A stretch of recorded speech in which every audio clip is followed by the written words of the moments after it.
வணக்கம். நான் doctor J விக்னேஷங்கர். 2004 rap house அப்படிங்கிறவருடைய வாழ்க்கையில மிகப்பெரிய ஒரு அற்புதம் நிகழ்ந்ததுங்க. ராப் ஹவுஸ் அவருடைய 15 வயது மகள் மற்றும் 2 நண்பர்களோட நியூசிலாந்துல ஒரு தீவுல கடல்ல குளிச்சிட்டு இருந்திருக்காங்க. அந்த நேரத்துல திடீர்னு பாத்தீங்க அப்படின்னா அவங்கள சுற்றி 7 டால்பின் மீன்கள் வட்டமடிக்க ஆரம்பிச்சிருக்குங்க. அவங்களுக்கு ஒண்ணுமே புரியல, எதனால அந்த டால்பின் மீன்கள் இவங்களை சுற்றி வந்துக்கிட்டே இருக்குன்னு அவங்களுக்கு புரியலைங்க. ஒரு ஸ்டேஜுக்கு மேலே தான் ராப் ஹவுஸ்க்கு ஒரு விஷயம் புரிஞ்சது. அது என்ன அப்படின்னா, ஒரு பெரிய சுறா இவங்களை அட்டாக் பண்ணுறதுக்கு அங்கே பக்கத்துலேயே காத்துக்கிட்டு இருந்திருக்குங்க. இதை அவங்க கவனிக்கவே இல்லை. ஆனால் அந்த டால்ஃபின் மீன்களுக்கு இந்த தகவல் எப்படியோ தெரிஞ்சு இந்த 4 பேரையும் பாதுகாக்கணும் அப்படிங்கிறதுக்காக அவங்கள சுற்றி அது வட்டம் அடிச்சுக்கிட்டே இருந்திருக்குங்க. பொதுவாக டால்ஃபின் மீன்கள் அதனுடைய குட்டிகளை சுறா கிட்ட இருந்து பாதுகாக்கிறதுக்காக இந்த மாதிரி அந்த குட்டிகளை நடுவில் வச்சுட்டு அந்த டால்பின் மீன்கள் சுற்றி வருமாங்க. இந்த மாதிரி வட்டம் அடிச்சுக்கிட்டே இருக்குமா. ஆனா எல்லாருக்கும் என்ன ஆச்சரியம் அப்படின்னா, இந்த மனிதர்களை பாதுகாக்கிறதுக்காக இந்த டால்பின் மீன்கள் ஏன் இப்படி அவங்கள சுற்றி வட்டம் அடிச்சுக்கிட்டு இருந்தது அப்படிங்கிறது இன்னும் யாருக்கும் புரியலைங்க. அன்னைக்கு என்ன தெரியுமா நடந்தது? இந்த டால்பின் மீன்கள் கிட்டத்தட்ட 40 நிமிஷத்துக்கு மேல அந்த 4 பேருக்கும் ப்ரொடெக்ஷனா இருந்திருக்குங்க, பாதுகாப்பா இருந்திருக்கு. 40 நிமிஷத்துக்கு அவங்க 4 பேரையும் சுற்றி அதுக்கு வட்டம் அடிச்சுக்கிட்டே இருந்திருக்கு. ஒரு கட்டத்துல அந்த சுறா பாத்தீங்கன்னா அந்த இடத்த விட்டு போயிடுச்சுங்க. அந்த சுறா அங்கிருந்து போனதுக்கு அப்புறம் தான் அந்த டால்பின் மீன்கள் இவங்களுக்கு வழிபட்டு இருக்குங்க. அதுக்கப்புறம் தான் அந்த 4 பேருமே சேஃபா நீந்தி கரைக்கு வந்திருக்காங்க. நம்முடைய வாழ்க்கையில மரணத்தினுடைய விளிம்புல நம்ம இருந்தாலுமே அந்த பிரபஞ்ச பேராற்றல் நம்முடைய வாழ்க்கையில அற்புதத்தை நிகழ்த்தும் அப்படிங்கிறதுக்கு இது ஒரு நல்ல உதாரணங்க.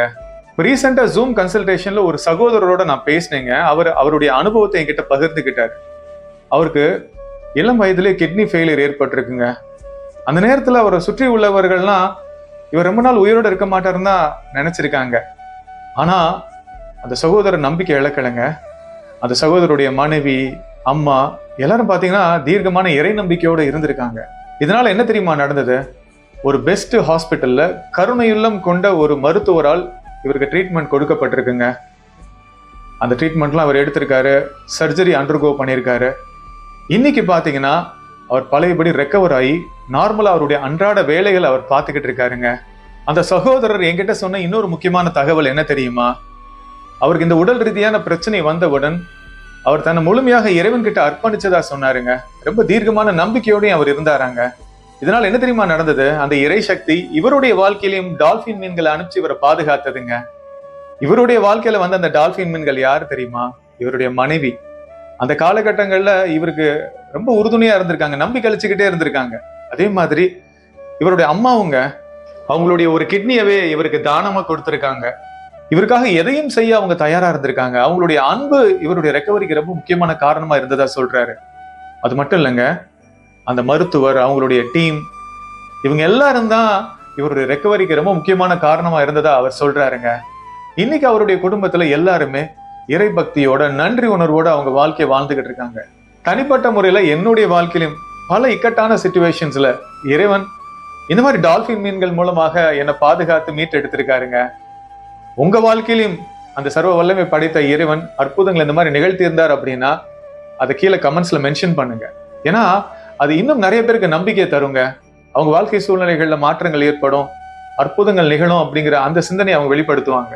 இறைவனுடைய அருளை நம்ம எல்லாரும் பெற்றுக்கொள்வதற்கு ஒரு முக்கியமான தன்மையை நம்ம வெளிப்படுத்தணுங்க.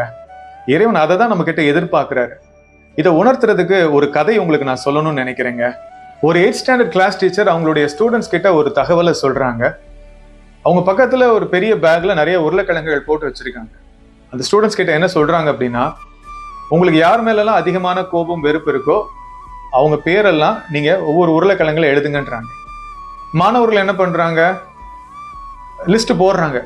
2 பேர், 3 பேர், 4 பேர் அப்படின்ற மாதிரி அவங்களுக்கு எண்ணங்கள் வந்ததுன்னா அதுக்கு தகுந்த உருளைக்கிழங்குகளை எடுத்துட்டு போய் ஒவ்வொரு உருளைக்கிழங்குலையும் அந்த நபருடைய பேர் எழுதுறாங்க.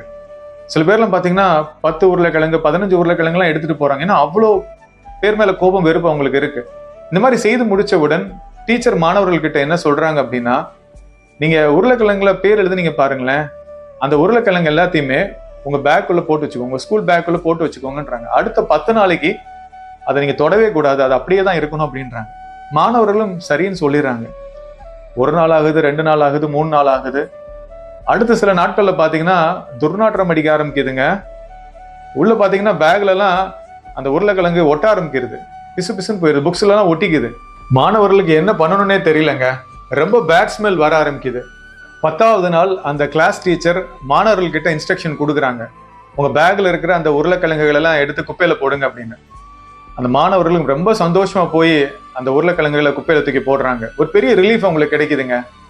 அந்த நேரத்துல டீச்சர் ஸ்டூடெண்ட்ஸ் கிட்ட சொல்றாங்க, நீங்க அந்த துர்நாற்றம் அடிக்கிற உருளைக்கிழங்குகளை உங்களுடைய பேக்ல வச்சிருக்கும் போது அது எவ்வளவு கஷ்டமா இருந்தது உங்களுக்கு.